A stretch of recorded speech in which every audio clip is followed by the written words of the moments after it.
Hoje nós iremos falar sobre evangelismo, trabalhando um pouco das disciplinas espirituais, e o evangelismo também é uma disciplina espiritual.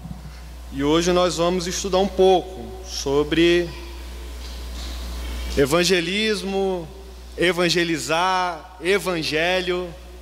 A gente vai poder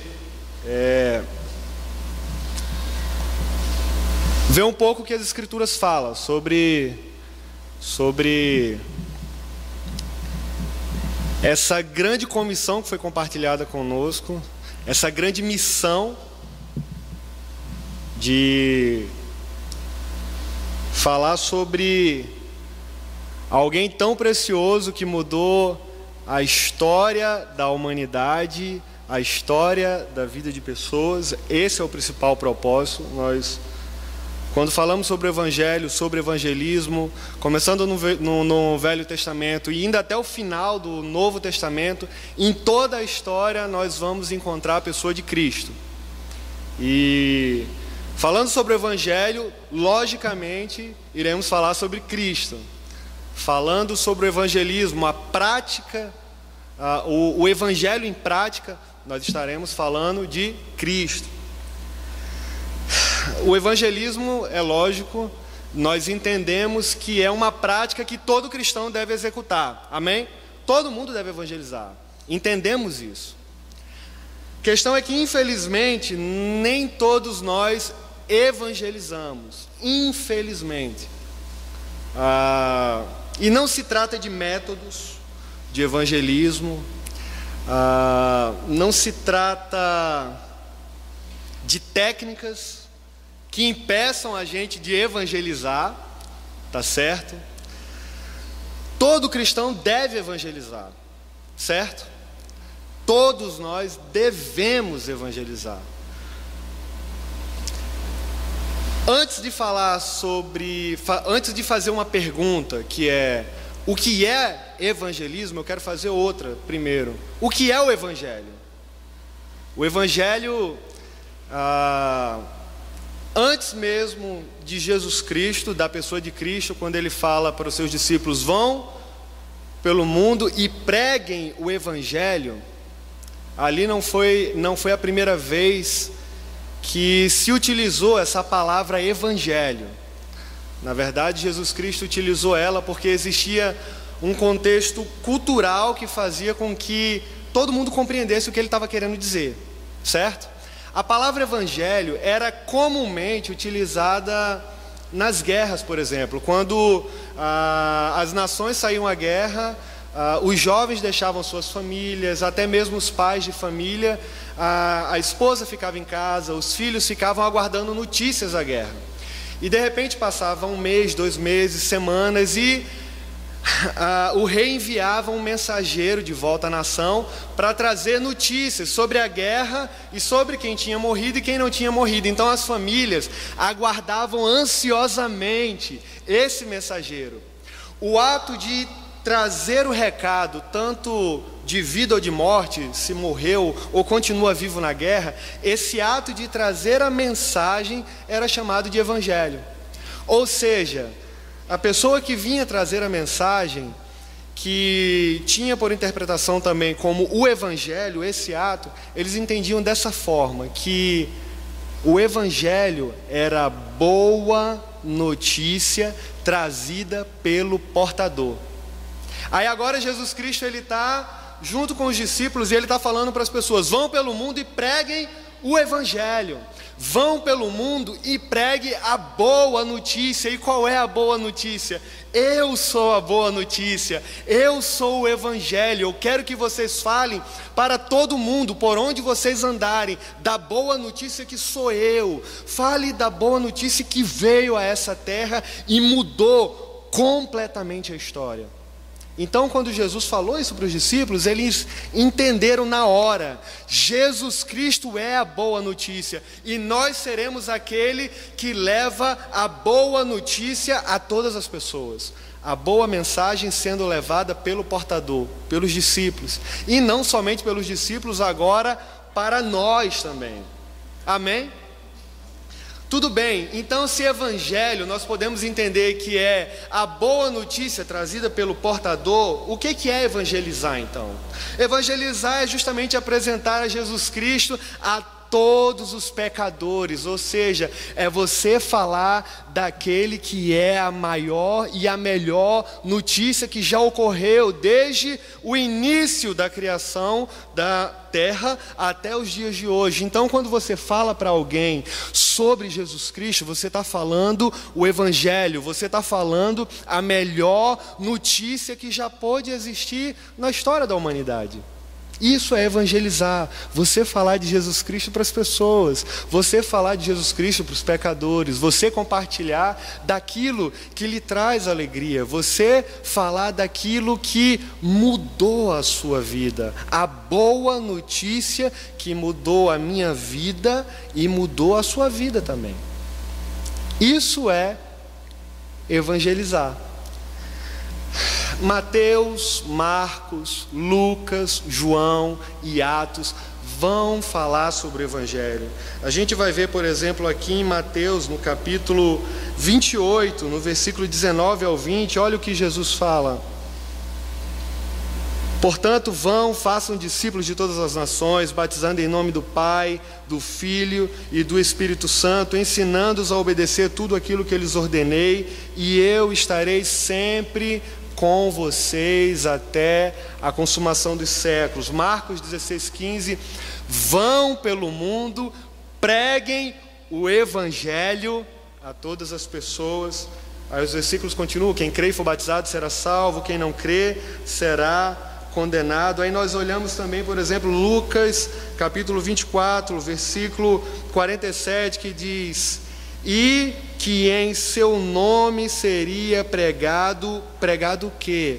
O arrependimento para o perdão dos pecados a todas as nações, começando por Jerusalém. E os discípulos de Jerusalém partiram depois para diversos locais espalhados na face da terra. Evangelismo é para todos e não para alguns, meus irmãos. Até agora isso ficou muito claro para a gente. Evangelismo é para todas as pessoas, é para mim, é para você, é para o seu filho, é para a sua esposa, é para o seu irmão, é para a sua irmã, é para todos. Só que tem algumas pessoas que se apegam àquela passagem de Efésios 4, versículo 11, para dizer, alguns foram chamados para pastores, como diz assim, e ele designou alguns para apóstolos, outros para profetas, outros para evangelistas, e outros para pastores, e outros para o quê? Mestres. Então tem gente que foi chamada para ser pastor, outros foram chamados para ser mestres, outros apóstolos, outros evangelistas. Então por que eu vou evangelizar? Eu não sou evangelista. É muito interessante isso, não é verdade?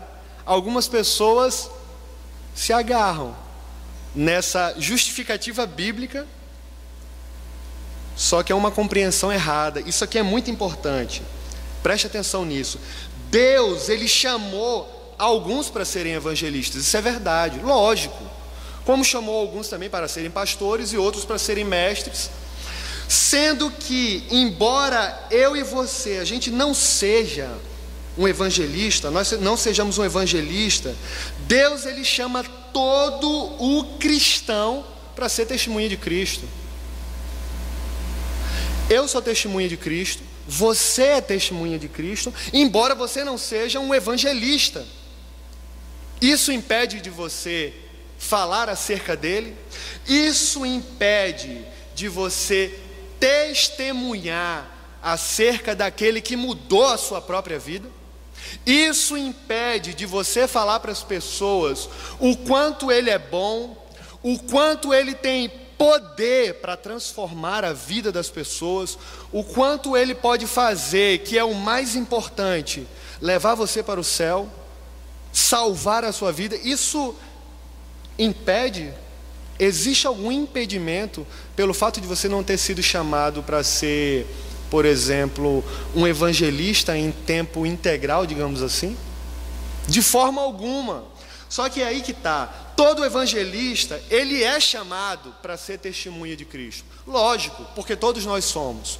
Todo evangelista, ele é chamado para ser testemunha de Cristo, mas poucas testemunhas são chamadas para o ministério evangelístico. É totalmente diferente. Todos nós aqui, começando aqui na frente com o pastor Renan, até lá no final, onde Erivaldo está sentado, todos nós somos testemunhas de Cristo. Entretanto, nem todos nós somos evangelistas. Talvez a minoria aqui, mas isso não impede eu e você de pregar o evangelho. 1 Pedro, capítulo 2, o versículo 9 vai falar assim, vocês, porém, são geração eleita, sacerdócio real, nação santa e povo exclusivo de Deus, para anunciar as grandezas daquele que os chamou das trevas para a maravilhosa luz. Eu vou repetir de novo e vou falar versículo partes por partes. Nós, vocês, porém, são geração eleita. Nós fomos eleitos por Deus. Fomos eleitos antes da fundação do mundo. Sacerdócio real. Somos uma nação santa. Um povo que é o quê? Exclusivo de Deus. Nós temos um dono, nós somos propriedade de Deus. Se somos propriedade de Deus, para qual propósito? Qual é o nosso propósito aqui na terra? Para anunciar as grandezas daquele que os chamou das trevas. Onde a gente estava quando nós não o conhecíamos? A gente estava no inferno. O que nós merecíamos de fato? O inferno. Qual era a nossa condenação? O inferno. E de onde ele nos tirou? Ele o que fez para anunciar as grandezas daquele que o chamou das trevas. Ele nos chama das trevas para o quê? Para a sua maravilhosa luz. Nós temos muita coisa para falar. Nós temos o privilégio de compartilhar como nós éramos, o que merecíamos de fato e o que Ele fez conosco. O Evangelho, ele é revestido de poder. O que nós falamos tem poder. Talvez quando você emita as palavras, você pode talvez não sentir nada. Talvez quando você fale acerca dele para as pessoas, quando você compartilha textos da Bíblia Sagrada, talvez o seu coração não fique fervilhando, como alguns irmãos pentecostais falam. Talvez você não sinta calafrios, talvez você não sinta nada. E você não é obrigado a sentir nada. E pode sentir também, mas sendo emocional ou não sendo emocional, o Evangelho ele é revestido de poder. Quando Jesus ele morre e ele ressuscita, lá no Evangelho de João, capítulo 20, ele aparece para os discípulos que estavam morrendo de medo, e ele fala assim: da mesma forma que o Pai está me enviou aqui para a terra, eu estou enviando vocês. Traduzindo isso, na mesma autoridade e no mesmo poder que Ele, o meu Pai, me enviou aqui para a terra, nessa mesma autoridade, nesse mesmo poder, eu também estou enviando vocês agora. Vão e preguem o Evangelho. Entendem isso? Entendem? Ele não fala se você sentir um calafrio ou se você estiver motivado ao ponto de sentir uma êxtase que vai lhe impulsionar a pregar o Evangelho. Não! Ele não está falando isso. Porque na verdade o poder ele não é visível, ele é invisível aos nossos olhos. O poder não está limitado ao que eu sinto e nem ao que você sente. O poder que vem dele, essa autoridade que vem dele, ela causa um impacto e transformação na vida das pessoas, independente de você sentir ou não sentir nada. Não está nada relacionado a mim ou a você quando nós falamos acerca dele, mas sim o resultado que é causado na vida daquele que ouve. Por quê? Porque quem transforma é Ele. Uma compreensão errada que a gente vai ter também é que muitas vezes a gente acha, quando eu falo a gente, nós, a população evangélica, de que precisamos ter bastante treinamento para poder ser testemunhas de Cristo. Nós precisamos ter bastante confiança. Preciso treinar bastante, preciso passar por seminários, eu preciso observar muito para depois poder compartilhar, para mim depois não cometer um erro aqui ou outro ali. Isso é um problema sério, porque talvez a gente fique esperando essa confiança chegar. Talvez você fique, eu preciso passar por um treinamento, eu não sei muita coisa, eu sou um bebê na fé, eu ainda não tenho maturidade cristã, eu ainda estou dando os primeiros passos, e às vezes o cara já tem 5, 6 anos de cristão e ainda está falando a mesma coisa, mas ele fica nesses questionamentos e se defendendo e justificando de certa forma. Isso é uma falácia. Independente de você ter um dia de convertido ou 10 dias de conversão, o fato é que quando eu e você fomos alcançados por Ele, automaticamente nós temos como privilégio e dever também, porque é uma obrigação nossa, porque nós entendemos que é uma obrigação compartilhar acerca daquele que transformou eu e você. Eu admiro meus irmãos assembleanos.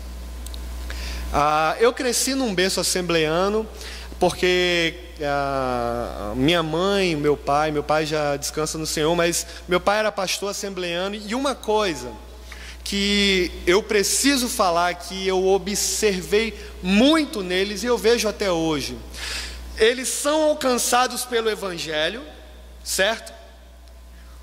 No outro dia, ou na outra semana, se bobear, até menos que isso, eles já estão nas ruas pregando o Evangelho. Domingo à tarde, os irmãos saem para evangelizar no bairro, eles saem com a Bíblia debaixo do braço, com literatura na mão, e vai batendo de porta em porta. Eles não sabem o que falar, não sabem o que pregar, mas pelo menos o beabá, algum irmãozinho fala: olha, se você não sabe o que falar, diz que Jesus transforma, diz que Jesus liberta, diz que Jesus salva, diz que Jesus leva para o céu. Meus irmãos, um dia desse eu passei num sol de Torá, pensa num sol, aí estava lá o irmãozinho de terno e gravata, fazendo um culto ao ar livre. Primeira coisa que eu falei: misericórdia, meu Deus do céu, um sol desse. Primeira coisa que eu falei. E na mesma hora eu fui inquieto. Falei: Senhor, tem misericórdia. Eu falo, tem misericórdia de um cara, Senhor, um camarada desse, no sol desse pregando. O meu preconceito em achar que aquele irmão era um religioso, mesmo eu aponto um dedo e tem logo 4 voltando para mim. E o que você está fazendo? Por que você não está evangelizando lá então? E talvez alguns irmãos não saibam, mas a igreja que mais cresce no mundo é a Assembleia de Deus. A maior igreja evangélica do mundo qual é? A Assembleia de Deus. Falando assim parece até que eu estou virando a casaca, né, pastor Renan? Falando tanto da Assembleia de Deus, mas não é, meus irmãos, não é isso. Não se trata de... Essa também é de Deus, né? É uma Assembleia de Deus aqui, né? Estamos numa Assembleia de Deus, é verdade. Mas falando desse jeito, parece que eu estou defendendo com unhas e dentes os irmãos, e de fato estou nessa afirmativa. Por quê? Porque eles pregam o Evangelho, meus irmãos. Aí é um confronto para mim, porque eu não prego como eles, mas eles pregam. Questões doutrinárias, isso ou aquilo, não é o ponto. A questão é que pela graça e misericórdia do Senhor, eles estão pregando o Evangelho e pessoas estão sendo alcançadas.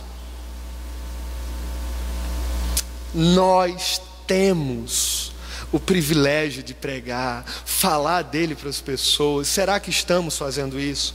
Será que estamos compartilhando, sendo testemunhas de Cristo? João capítulo 9, nós vamos olhar aquela passagem que Jesus ele cura um cego. Depois que aquele cego é curado, ele sai falando para as pessoas o que Jesus fez com ele. E ele é questionado, os fariseus vão ao encontro dele, aqueles mestres da lei, e ele só diz uma coisa: eu só sei de uma coisa, eu era cego e agora eu posso ver. E foi Ele que fez isso, foi Jesus que fez isso. O que você tem testemunhado acerca do que Ele fez na sua vida? Qual é o testemunho diário que eu e você estamos fazendo acerca das boas novas que dia após dia Ele tem feito na minha vida e na sua vida? Ou falando dessa forma tão impetuosa sobre o Evangelho, vem na nossa memória somente o dia que nós fomos alcançados por Ele. Será?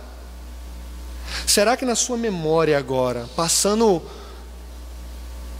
um filme agora, abra sua mente e o que tem passado, o que você tem vivido durante essa semana, durante os últimos meses, quais confrontos, quais lutas talvez, o que você tem vivido? Eu não sei, Deus sabe. Quantas vezes você tem murmurado e quantas vezes você tem tido um coração grato pelo que Deus tem feito ou pelo que Deus não tem feito? Não é verdade? Faça uma análise, meu irmão. A mulher samaritana, por exemplo, está lá no poço, Jesus pede água, a mulher dá-me de beber. Como é que pode você, sendo judeu, pedindo água, que sou uma mulher samaritana? Você está maluco? Nós não temos relacionamento. Você é judeu, mas o samaritano é um judeu mestiço, é uma mistura de judeu com gente de todo canto. Como é que pode? Pode fazer, meu irmão.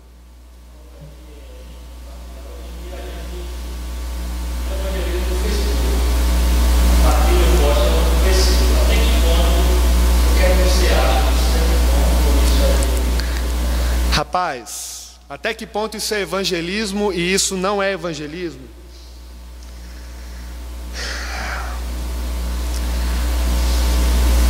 A gente vai olhar lá em... Eu não sei qual é a motivação do coração das pessoas quando postam o que postam.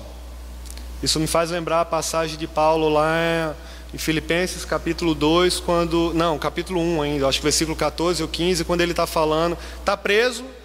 Ele é um prisioneiro domiciliar, a guarda pretoriana está com ele, e ele fala de algumas pessoas que estão pregando o evangelho lá fora, e alguns estão pregando o evangelho para prejudicar ele, na verdade. Ele fala: olha, alguns querem me prejudicar, mas me prejudicando ou não importa. O que importa é que eles estão pregando o evangelho e eles estão falando de Cristo. Então, independente de qual seja a motivação no coração, se estão falando de Cristo, que fale, meu irmão. Que fale, que pregue. A motivação no coração é ele com Deus, mas a palavra de Deus, ela tem poder. O evangelho por si só tem poder de transformar, independente de qual seja a minha motivação e qual seja a sua motivação, porque a própria motivação do evangelho é ela mesma, entende? Então, independente de qual seja a motivação de um ou de outro, se está postando sobre o evangelho, glória a Deus por isso. Então, é bênção. Eu olho por essa perspectiva. Agora, a motivação no coração deixa o camarada com Deus. E a mulher samaritana está lá conversando. Vai para o final da história da mulher samaritana. Ocorre a transformação, porque Jesus fala para ela: mulher, eu sou o Messias. Ela sai dali eufórica, cheia de alegria no coração, e ela entra na cidade, e o que ela começa a falar? Ela começa a falar de Cristo. Ela sai falando para todas as pessoas que teve um encontro com Ele lá no poço. Nós precisamos ser testemunhas de Cristo. Precisamos falar no Facebook? Devemos falar de Jesus Cristo em todos os locais que temos acesso. No Facebook, no Instagram, nos meios de comunicação na internet, em casa, dentro de quatro paredes, quando ninguém vê, no seu relacionamento com a sua esposa. Devemos pregar o evangelho dentro do relacionamento familiar entre você e os seus filhos, seu irmão, sua irmã, eu com a minha mãe já não tenho mais pai, entre família, entre as pessoas que têm um relacionamento diário conosco. O Evangelho, ele causa uma transformação de dentro para fora. E quando essa transformação é causada aqui dentro, automaticamente a gente quer colocar para fora, a gente quer compartilhar. E da mesma forma que queremos compartilhar, porque mudou aqui dentro, nós também começamos a fazer essas atitudes práticas de dentro para fora. Como assim? Dentro dos nossos ambientes privados. Muitas vezes queremos ir para tão longe pregar o Evangelho, mas como é que está a nossa casa? Como é que está debaixo do nosso tapete? Será que existe sujeira ali? Tudo começa de dentro para fora. Deus, ele vem no coração e ele transforma, assim como ele fez com Paulo. Antes Paulo, ele era um homicida, ele desejava matar os cristãos. Deus muda de dentro para fora, agora ele é perseguido e as pessoas querem matá-lo. Mas a mudança é de dentro para fora. Agora, de perseguidor, ele passa a ser perseguido. Por quê? Porque a mudança aconteceu aqui dentro e agora, como reação externa, ele vai fazer o quê? Pregar o Evangelho. E falando dessa perspectiva de dentro para fora, quando a mudança acontece aqui dentro, aqui fora queremos executá-la. Então, se nós queremos executá-la aqui fora, então por que não começar dentro dos nossos ambientes mais próximos, dentro da nossa casa, dentro do nosso trabalho, dentro do nosso ambiente de estudo entre os nossos amigos? Comece em ambientes simples, sem querer dificultar o que é simples. Amém? Existe um outro problema com relação, eu diria problema mesmo, com relação à dificuldade que muitos irmãos têm de pregar o Evangelho, que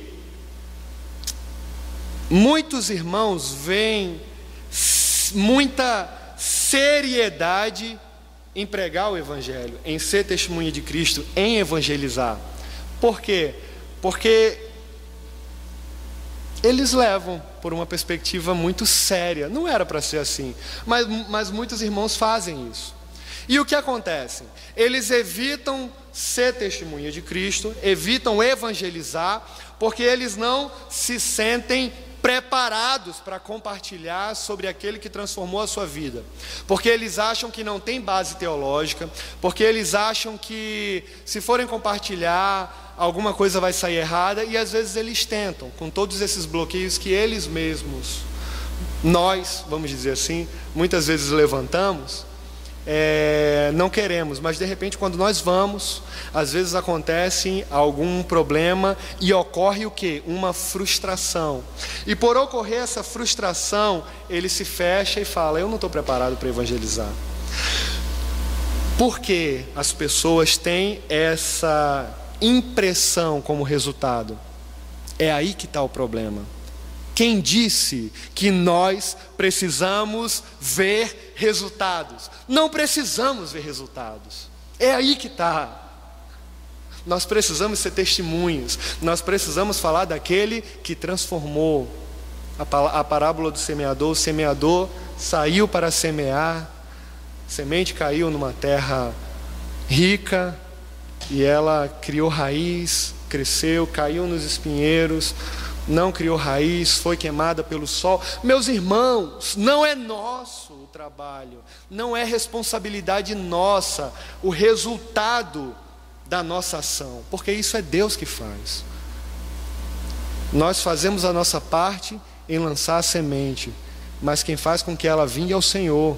Então, esse é um dos motivos que faz com que as pessoas tenham esse, eu poderia dizer, bloqueio mesmo. Ou talvez, sendo um pouco mais pesado, justificativa para não fazer aquilo que ela deve fazer. Então muitas vezes nós temos essa atitude. Não compartilhamos porque falamos: não temos preparo suficiente, eu não sei compartilhar, eu não tenho preparo teológico, não conheço bem as Escrituras, e Eu já tentei evangelizar e fui confrontado em alguns momentos e não soube o que falar, passei vergonha.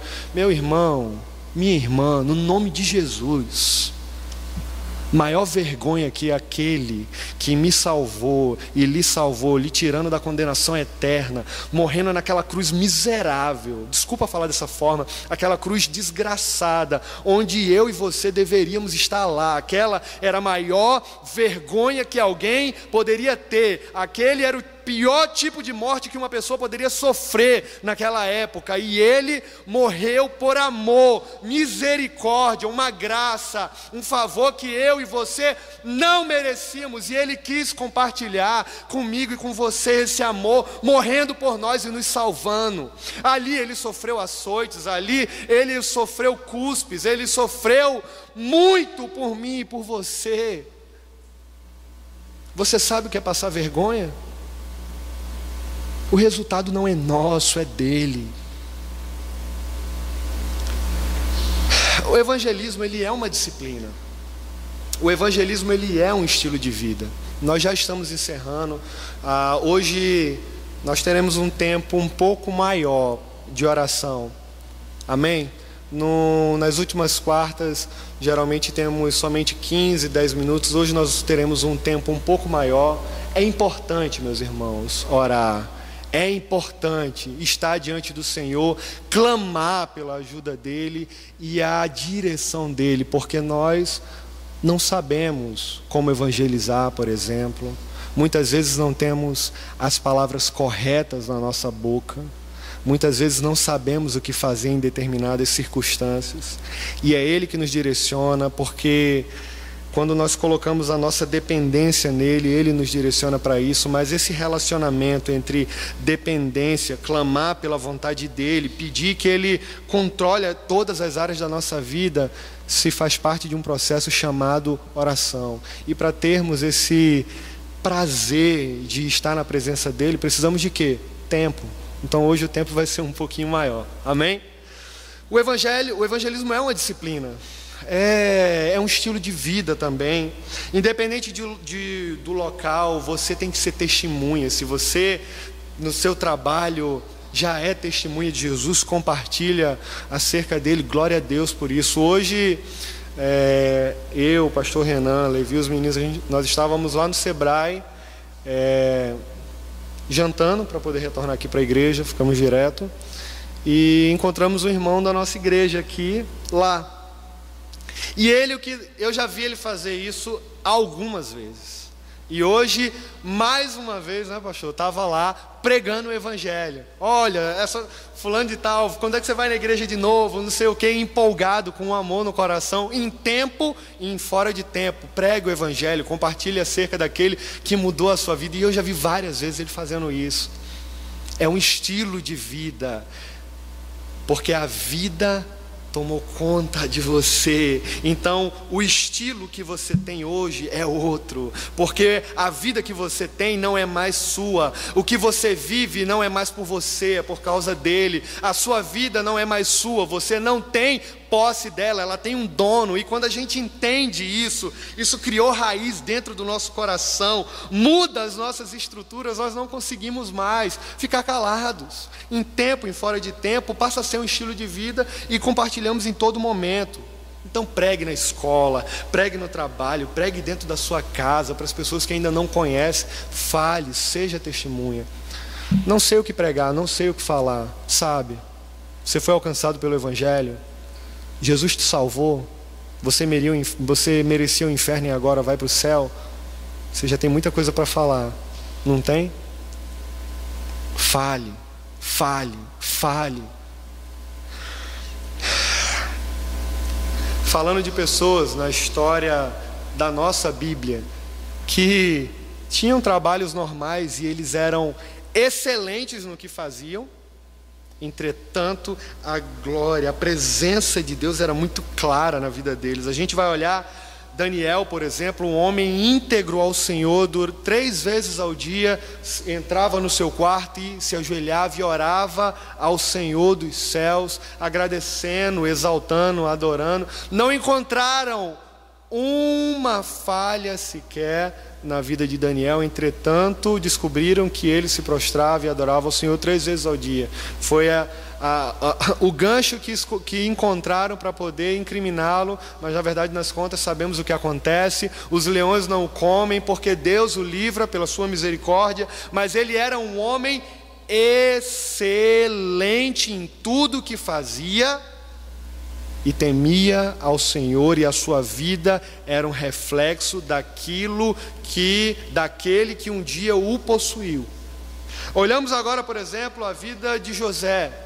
José, vendido como escravo, passa, se não me falha a memória, 14 anos até se tornar governador do Egito. Lá na frente ele encontra os seus irmãos e ele olha para eles e fala: não pense que foi vocês que me venderam como escravo. Foi Deus que permitiu que tudo isso acontecesse para que o seu povo tivesse livramento no futuro. Eu passei por todo esse processo porque Deus quis que eu passasse. Observe nessas palavras a compreensão clara de um homem que entende que Deus controla a sua vida, e ele era o quê? Excelente. Ele se tornou o quê? Governador do Egito. Ele fez a economia do Egito crescer num tempo de escassez, onde não existia comida em nenhuma outra nação, somente no Egito. E todas as pessoas sabiam quem era o Deus de José. Olhamos para Naamã, por exemplo. Ele era general de guerra da Síria e ele vai ao encontro de Eliseu. Sabemos que na história ele era orgulhoso, deixa de ser orgulhoso nesse processo onde Deus o cura da lepra, e nesse processo onde ele era leproso e deixa de ser leproso, não foi somente a lepra física que saiu dele, mas a lepra que existia no seu coração. O seu coração é transformado e ele agora reconhece que só existe um Deus, o Deus de Israel, e agora ele volta para a Síria. E ele agora, olha as palavras desse homem quando ele fala para Eliseu: meu senhor, permita-me que eu leve 2 mulas de terra para a Síria, levar essa terra. Com outras palavras, quando ele chegasse lá na Síria, todo o pessoal da Síria, de Damasco, eles veriam que Naamã estava curado e ele estava trazendo terra, e essa terra, com outras palavras, dizia que um Deus poderoso fez algo na vida de Naamã, porque eles entendiam que quando alguém pegava a terra de um local e levava para a sua terra, é porque o Deus daquela terra era alguém muito poderoso. E ele está levando agora, curado da sua lepra, terra, e todas as pessoas olham: o que aconteceu com Naamã? Ele está curado da lepra. De onde ele está trazendo essa terra? Ele está trazendo essa terra de Israel. O Deus de Israel curou Naamã. E ele pede para Eliseu para levar essas 2 mulas de terra. Eliseu permite, mas aí ele faz um segundo pedido: meu senhor, tenha misericórdia e permita que o teu servo continue servindo o meu senhor lá no templo de Rimon. Porque o que acontece? O rei de Damasco, da Síria, ele já era idoso, ele segurava em Naamã todas as vezes que ia adorar no templo de Rimon, sendo que Naamã continuou sendo submisso ao seu rei. Entretanto, o seu comportamento, as suas atitudes eram outras. Ele era muito querido pelo seu rei. O seu rei sabia que ele não se prostraria mais aos deuses no templo de Rimon. E o que está acontecendo ali? Olhando o pano de fundo, o que nós descobrimos? Descobrimos Naamã testemunhando acerca de um Deus que mudou a sua vida. Não é interessante isso? Que aplicações podemos fazer aqui então? Famílias que têm alguém que é evangélico, talvez o marido não seja, ou talvez a esposa não seja cristã e ele seja. Qual é o comportamento desse irmão mediante essa situação? Qual é o comportamento desse irmão ou dessa irmã quando o filho não é cristão ainda? Como é o seu comportamento como cristão, quando alguém dentro da sua própria casa não teve um encontro ainda com Ele? Se você quer de fato saber quem é a pessoa, pergunte a quem a conhece no ambiente de intimidade. Nos ambientes do dia a dia, as pessoas vão descobrir as virtudes, os defeitos, as falhas no caráter que um e o outro pode ter. Nesses ambientes, nós temos o privilégio de testemunhar acerca daquele que transforma a nossa vida. E Naamã, ele volta para a sua terra, testemunhando acerca daquele que transformou a sua vida. Sejamos, meus irmãos, testemunha de Jesus. Sejamos testemunhas dentro da nossa casa. E é interessante isso. Eu vou afunilar, tá certo? Estamos falando dentro de uma perspectiva cristã e não cristã. Quando alguém é cristão e como você, sendo cristão, testemunha para alguém que não é cristão. Agora, e quando os dois são? Quando todos são? Como você tem se comportado também? Como você tem testemunhado acerca daquele que tem mudado a sua vida? Já estou terminando. A história, só para encerrar, eu lembrei da história de um funcionário que durante muitos anos viu o seu patrão como uma referência de ética, integridade, um homem que zelava pelo ambiente por um ambiente de trabalho saudável, zelava pelos funcionários, era um excelente pai de família. Certo dia, um funcionário foi alcançado pelo Evangelho e durante algum tempo ele ficou relutando, mas chegou uma hora que ele não aguentou e se entregou. Ele, com muito medo, achando que o seu patrão iria tratá-lo com indiferença, ele mesmo assim chega ao patrão e fala: queria dizer para o senhor que eu sou evangélico agora, eu sou cristão. O patrão olha para ele com um sorriso no rosto e fala: há muitos anos eu tenho orado por você, eu também sou evangélico. O funcionário ficou indignado. Por que o senhor nunca me disse que era evangélico? Aí ele: mas eu não estou entendendo, você foi alcançado pelo Evangelho.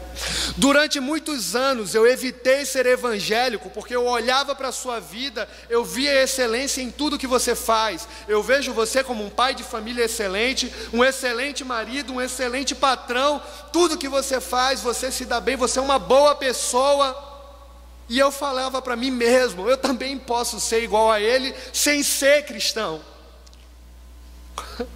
O patrão nunca tinha falado o Evangelho para ele, tinha vivido o Evangelho, mas nunca tinha falado. É muito importante, meus irmãos, a gente pregar o Evangelho. É muito importante nós abrirmos a nossa boca. 1 Coríntios 1:21 vai falar: agradou a Deus salvar aqueles que creem por meio do quê? Da loucura da pregação do Evangelho. Nós precisamos pregar o Evangelho, nós precisamos testemunhar o Evangelho. Existe o seu papel, aquela frase, quando ela é aplicada, que diz: prega o Evangelho, se preciso utilize palavras. Mas não foi isso que Jesus ensinou para nós. Pregar o Evangelho e se precisa utilizar palavras, meu irmão, quando você é alcançado pelo Evangelho, naturalmente a sua vida vai frutificar e ela vai causar esse reflexo e as pessoas vão perceber, porque a sua vida ela está cheia de Cristo. Jesus falou: vão pelo mundo e preguem o Evangelho. Vão e preguem, falem, no nome de Jesus. Que eu e você possamos sair daqui hoje entendendo isso. Nós precisamos abrir a boca e falar daquele que transforma, como diz os nossos irmãozinhos, batiza, transforma, leva para o céu. Amém?